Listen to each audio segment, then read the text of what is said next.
તમારે બોલવાનું હોય છે. બોલવાનું હોય એટલે તમારે ઈચ્છો કે ન ઈચ્છો વિચારવું તો પડે જ. તમે ઈચ્છો કે ના ઈચ્છો. ઘણીવાર વિચારોમાં એવો એક સ્પાર્કિંગ પોઈન્ટ આવી જતો હોય છે કે તમે પણ ન કલ્પ્યું સરસ વાક્ય તમારા મોંમાંથી નીકળી જતું હોય છે. તમે જોજો, તમે પણ વિચાર્યું ના હોવું એક સરસ ઉદાહરણ નીકળી આવે જે તમે ઘેરથી વિચારી નથી આવ્યા, કોઈ વાર સાંભળ્યું નથી, કોઈ વાર બોલ્યા નથી, પણ નીકળી આવે. આવું થતું હશે ને? તમને બધાને થાય છે ને? થાય છે ને? મારી વિનંતી, એક ડાયરી બનાવો. આ જે તમને આશ્ચર્યજનક લાગે ને એ લખી લો અને મહિના પછી વાંચજો. તમે સાહેબ એવો આનંદ આવશે તમને કે અરે આ હું બોલ્યો હતો, આ મને વિચાર આવ્યો હતો. અને તમારા જ ઈશ્વરે બોલાવેલા વાક્યો તમારી શક્તિનો પુંજ બની જશે. દોસ્તો ટ્રાય કરજો. અને તમારામાંથી કોઈ શિક્ષકને ખરેખર કોકના લીધેલા નહીં, વાર્તા કરવાની નહીં મારી જોડે. અને એવા ખરેખર તમને સ્પાર્ક થયેલી ચીજો મને મોકલજો, હું વાંચીશ મિત્રો, મને ગમશે. ખરેખર કહું છું કે એટલી બધી ઈશ્વરે કંઈ ભંડાર એક જ જગ્યાએ મૂકે જેવું નથી સાહેબ. બધે જ હીરાની જ ખાણો છે સાહેબ. પણ તમે કોયલો બની બેઠા હોય તો કોઈ શું કરે ભાઈ? બધે જ હીરાની જ ખાણો છે ભાઈ. આ મારી સામે બેઠેલા 85,000 બેઠા છે ને, બધા હીરાની ખાણો છે. મને કોઈ કોયલો નથી દેખાતો, મને અંદર હીરો જ દેખાય છે. પણ હવે તમે જ નક્કી કરો કે મારે કોયલાને ઘસવા નથી દેવો, તો પછી શું કરું ભાઈ? અને વિશ્વાસ કરવો પડે, શક્તિ ઉપર વિશ્વાસ કરવો પડે મિત્રો. સ્થગિતતા ન જોઈએ મિત્રો. શિક્ષક સાચા અર્થમાં ત્યારે જ બને કે જ્ઞાનનો ઉપાસક હોય મિત્રો. એના મનમાં સતત આ ભાવ રહેવો જોઈએ કે મારે જાણવું છે, શીખવું છે. અને સીધું સ્વીકારે શિક્ષક ના હોવો જોઈએ. મને ઘણીવાર આશ્ચર્ય થાય કે છાપું વાંચ્યાની ચર્ચા ટીચર્સ રૂમમાં થતી હોય છે. એનો કે શિક્ષક છે જ નહીં. બિટવીન ધ લાઈન વાંચી શકે ને એ શિક્ષક. સવારના પોરમાં પેલા જે વિચારે મોડી રાત સુધી જલ્દી છાપું પૂરું કરવા માટે બધું આમ ફાટ બધું ગોઠવ્યું હોય ને તમે એ વાંચો અને એને સાચું માનો તો શિક્ષક નથી. પણ બેની વચ્ચે કાંઈક ત્રીજું હોવું જોઈએ ભાઈ, એ શોધે નામ શિક્ષક. અને એની ચર્ચા કરે દુમાનું શિક્ષક. આપણે પણ બાળકોને સવારમાં વાંચન, સમાચાર વાંચન માટેનું કામ સોંપતા હોય છે. હવે એ ખરેખર સમાચાર સાચા છે, ખોટા છે, આનો સમાજને અર્થ શું છે, કોઈ જુએ છે? નથી જોતા. કેમ? એક પ્રક્રિયા લખેલું છે ને, આ કરવાનું એટલે આ કરવાનું, આ કરવાનું એટલે કરવાનું. હા ને ચાલે. મને યાદ છે એક નાનકડો પ્રસંગ. કોઈ પરિવારમાં લગ્ન હતા અને ત્યાં કંઈ આપણે ત્યાં કહેવાય ને ભાઈ, જાન જતી હોય બિલાડી બેડાઈ આડી ઉતરે તો અપશુકન થઈ જાય. હા, તો એ જેમના ત્યાં લગ્ન હતા અમને બિલાડી પાળેલી હતી. એટલે એમને તો આ ઘરવાળી જ ના ઉતરે આડી. એટલે સાસુમાં જરા જાગૃત, એટલે એમણે ટોપલી નીચે મૂકી દીધી અને પછી બધું લગ્નોત્સવ પૂરો થયો. એ જ પરિવારમાં 30 વર્ષ પછી બીજા લગ્ન આવ્યા. તો જે પેલા ઘરના હવે જે સાસુમાં થયા હતા એ આખા મોહલ્લામાં તપાસ કરે, તમારે ત્યાં બિલાડી છે, તમારે ત્યાં બિલાડી. પેલા કે શું કરવી છે? ના કે બિલાડી જોઈએ છે, પણ શેના માટે જોઈએ છે? કે અમારે ત્યાં બિલાડી નથી, બિલાડી જોઈએ, પણ શેના માટે? ના કે ટોપલી નીચે મૂકવાની છે. કારણ કે એના સાસુ એટલા માટે મૂકી હતી ઘર માટે. આ શોધવા નીકળ્યા. તો કેટલાક લોકો કર્મકાંડ કશું વિચારવાનું જ નહીં સાહેબ. આ ન જોઈએ મિત્રો. હમણાં આપણા શિક્ષક મિત્રોમાંથી એક આચાર્યએ પીએચડી કર્યું. પીએચડીનો વિષય શું લીધો? જ્યોતિગ્રામ યોજના. ગુજરાતની અંદર જ્યોતિગ્રામ યોજના જેના કારણે ક્રાંતિ આવી છે. એક હું એમને મળવાનો પણ છું, હજુ હું મળ્યો પણ મને સમાચાર મળ્યા કે એક આપણી શાળાના આચાર્ય એણે પીએચડીમાં જ્યોતિગ્રામ વિષય લીધો અને ગુજરાતમાં જ્યોતિગ્રામના સારા નરસા શું પાસા છે. હવે હું માનું છું શિક્ષક તરીકે એની પ્રગતિ તો કરી, સમાજને પણ એને ભેટ સોગાદ આપી. સ્થગિતતા હોત તો ગમે તેમ કે આ ડોક્ટરેટ કરવું તો મારું ગાડું ચાલે. એ એક વાત. એવું કાંઈ કરવું જેના કારણે સમાજને એક નવું દર્શન મળે. બીજી વાત, આપણા વિકાસને પણ એવી રીતે જોડવો જોઈએ મિત્રો. આપણી નોકરી પણ આપણો વિકાસ બની શકે છે. આ વિચાર કરવો જોઈએ. એક મારા મનમાં વિચાર આવે છે, શિક્ષકોની શાળાની અંદર પોતાની લર્નિંગ ક્લબ હોઈ શકે? દરેક સ્કૂલની પોતાની લર્નિંગ ક્લબ હોય, ટીચિંગ ક્લબ નહીં, ડિસ્કશન ક્લબ નહીં, લર્નિંગ ક્લબ. એમાં જેટલા મેમ્બર ટીચર હોય એટલા જ મેમ્બર વિદ્યાર્થી હોય. માનો કે 10 શિક્ષકો હોય આ ક્લબના મેમ્બર, તો 10 વિદ્યાર્થી હોય, જે તમને પસંદ પડે એવા હોનાર વિદ્યાર્થી, અને બેસીને લર્નિંગ બાબતમાં ગપ્પા ગોષ્ઠી કરવાની. બસ અઠવાડિયામાં એક વાર ભાઈ અમારી લર્નિંગ ક્લબ મળે છે. તમે જોજો મિત્રો, આમ એક જુદો અનુભવ આવશે તમને, કારણ કે નવો કન્સેપ્ટ વિકસાવવા જેવો છે, સહજ રીતે વિકસાવવા જેવો છે. અને તમને ચોક્કસ ખબર પડશે કે એક તરફ 40 વર્ષનો શિક્ષક હશે, બીજી તરફ 14 વર્ષનો વિદ્યાર્થી હશે, એવરેજ ઉંમર થશે 27. મારું ગણિત બરાબર છે ને?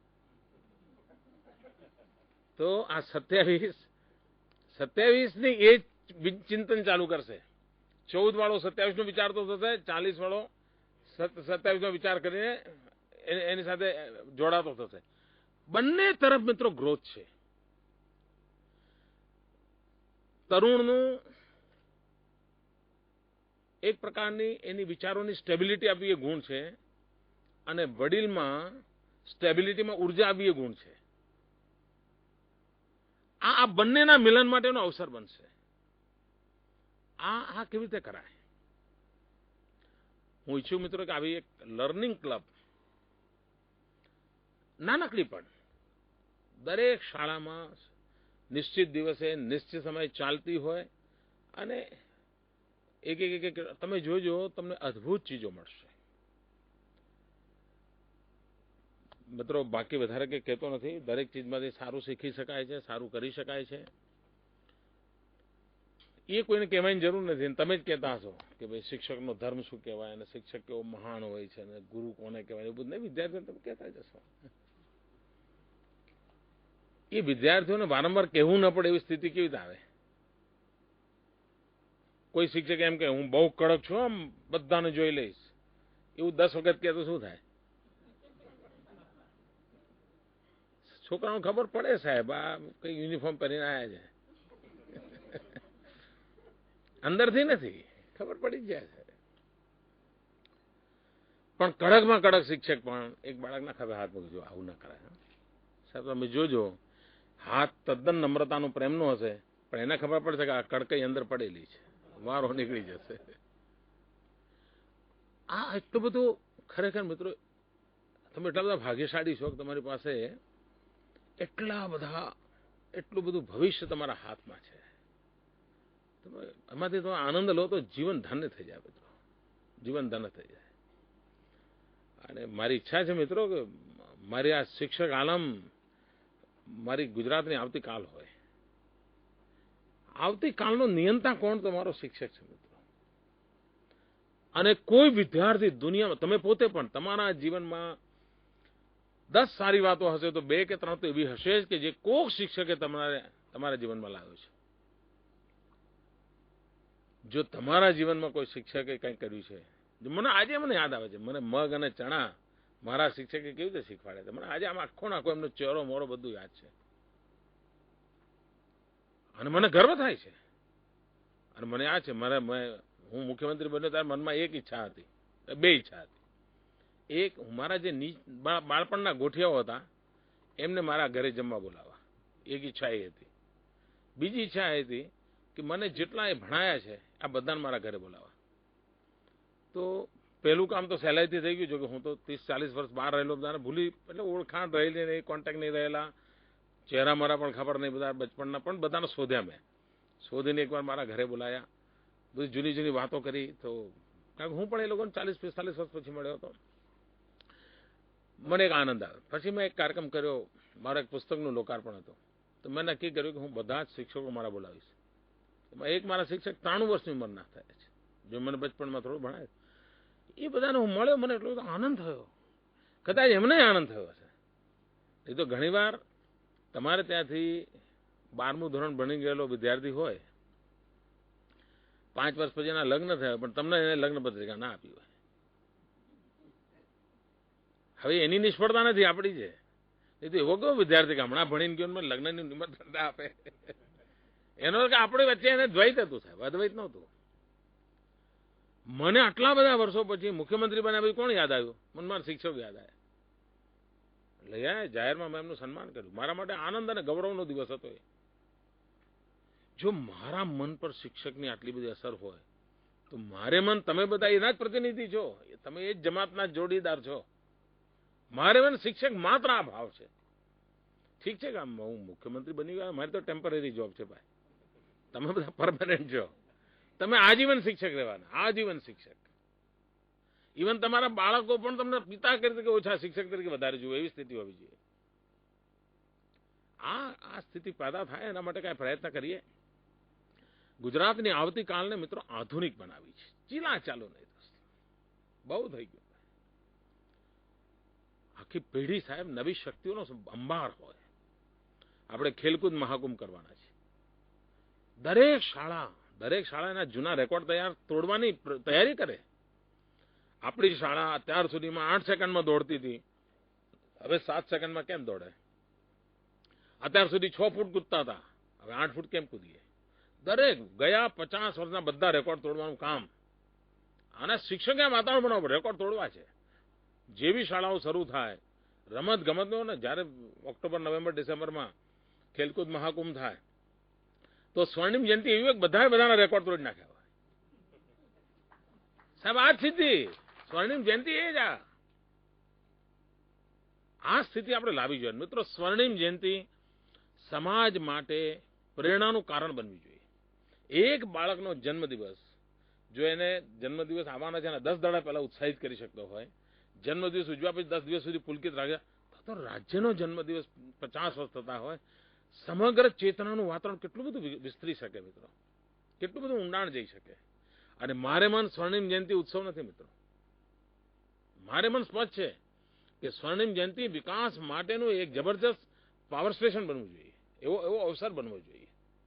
અને અવસરમાં મને આપ સૌની સહાય જોઈએ મિત્રો. આપણે દુનિયામાં પાછળ રહી જઈશું ને